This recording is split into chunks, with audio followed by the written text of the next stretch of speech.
There's growing evidence that the Trump administration is making a move to devalue the dollar on purpose in an effort to bring about the global de-dollarization that many people have feared would come at some point in the future. The commander-in-chief has threatened the BRIC nations with 100% tariffs for trying to replace the U.S. dollar as the dominant currency in global trade. 11 countries just dropped a bombshell that sent shock waves through Washington and rattled trading floors from Wall Street to Shanghai. On paper, it looks like a coordinated economic shift, but in reality, it cracks open a geopolitical fight that touches everything from global power to the future of the US dollar itself. These nations confirmed plans to stop using the US dollar for trade and reserves, not someday, not in theory, but right now. This isn't a rumor, a political threat, or a distant possibility. This is happening as we speak. Before we continue, hit that like button to help us beat the YouTube algorithm and show your support. The reaction was immediate and explosive. President Joe Biden's administration scrambled to respond, warning of serious consequences and signaling that this could threaten America's financial dominance for decades to come. For decades, the US dollar has been the undisputed king of global currencies, the backbone of international trade.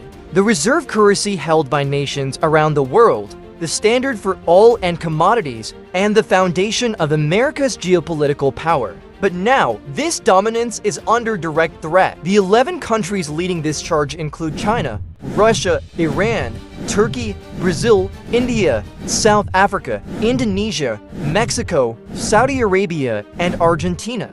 Together, they represent a massive chunk of global economic activity, natural resources, and political influence.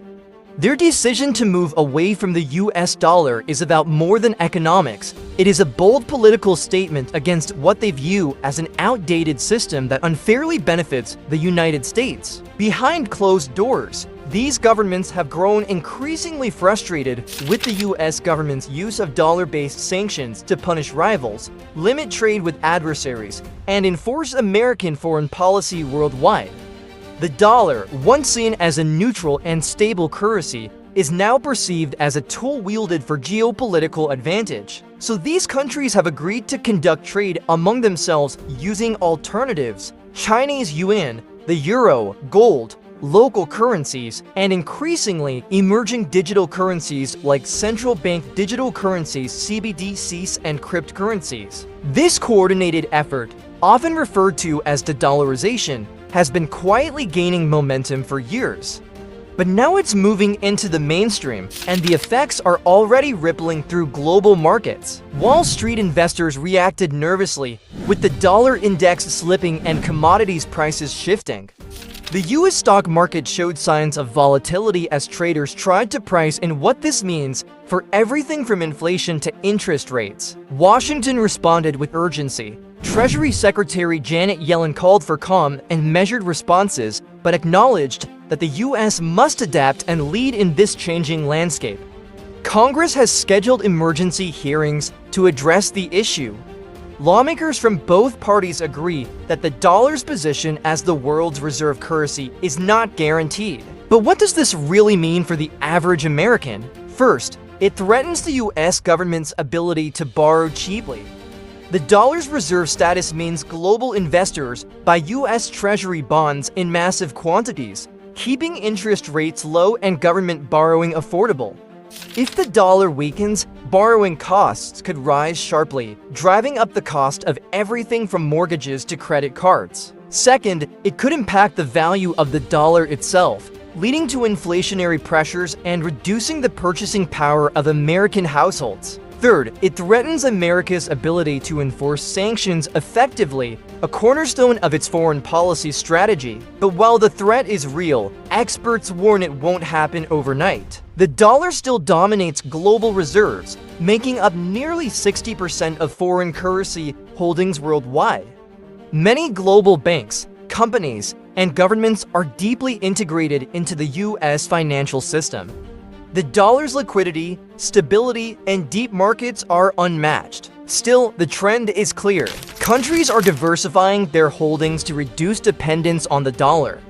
Trade between some of these nations is already conducted in local currencies or alternative payment systems, bypassing US-controlled financial infrastructure. Meanwhile, the US is pushing back.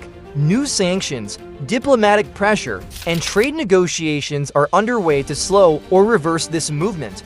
But many analysts say this is a losing battle. The dollar's dominance is tied to America's global leadership, which is being challenged by rising powers. Before we continue, hit that subscribe button to show your support for the channel. Digging deeper, this issue exposes a fundamental tension in the global order. The clash between a unipolar world dominated by the US and an emerging multipolar system where power is distributed more evenly among nations. For years, the US leveraged its financial supremacy to influence global politics, economics, and security. The dollar's central role enabled Washington to fund vast military operations, enforce economic sanctions, and shape international institutions. But the emergence of China and other rising powers has challenged this status quo. China's Belt and Road Initiative, its growing military strength, and its push to internationalize the yuan are part of a broader strategy to create a parallel economic system less reliant on the dollar. Russia, facing sanctions and isolation from the West, has pivoted eastward and aligned with China and other countries to build new trade routes and payment systems. Meanwhile, countries in Latin America, Africa, and Asia are seeking alternatives to protect their economies from US influence and currency fluctuations. These moves are not just defensive, they represent a proactive attempt to create a new global financial architecture. Technology plays a key role in this transformation.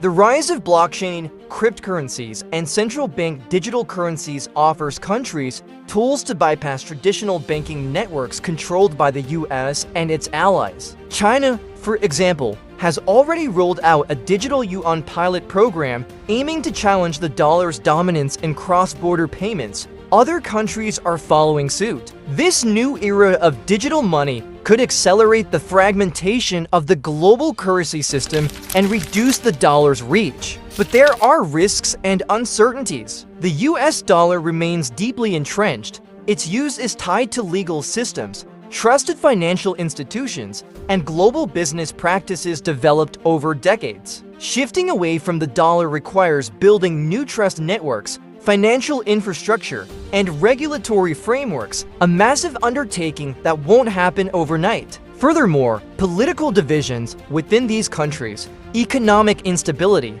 and resistance from private sector actors complicate the picture. Still, the signal is clear. The dollar's dominance is no longer guaranteed. And this shift is already changing geopolitical dynamics. Countries that rely heavily on the dollar must reconsider alliances, trade agreements, and security partnerships. America's ability to project power through financial means could be diminished, forcing a rethinking of foreign policy and defense strategies. Meanwhile, new players are rising. The emerging economic blocs formed by these 11 countries and their partners could challenge the US-led global order, creating spheres of influence centered around alternative currencies and financial systems. This fragmentation could lead to more complex, competitive, and unstable international relations. For ordinary people around the world, this could mean increased uncertainty in currency values, trade costs, and economic growth. It could also accelerate the development and adoption of new financial technologies that reshape how we save, spend,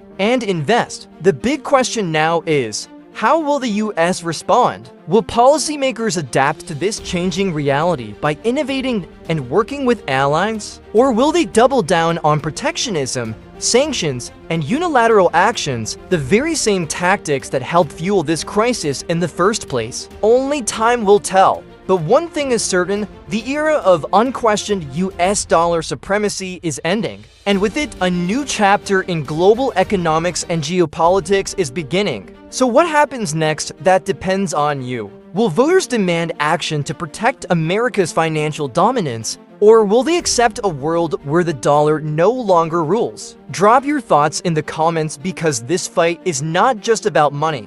It's about the future. If you found this breakdown helpful, give it a thumbs up and subscribe for more deep dives like this one. Stay sharp, stay curious, and remember, the future of money is already here, but the politics, they're just getting started.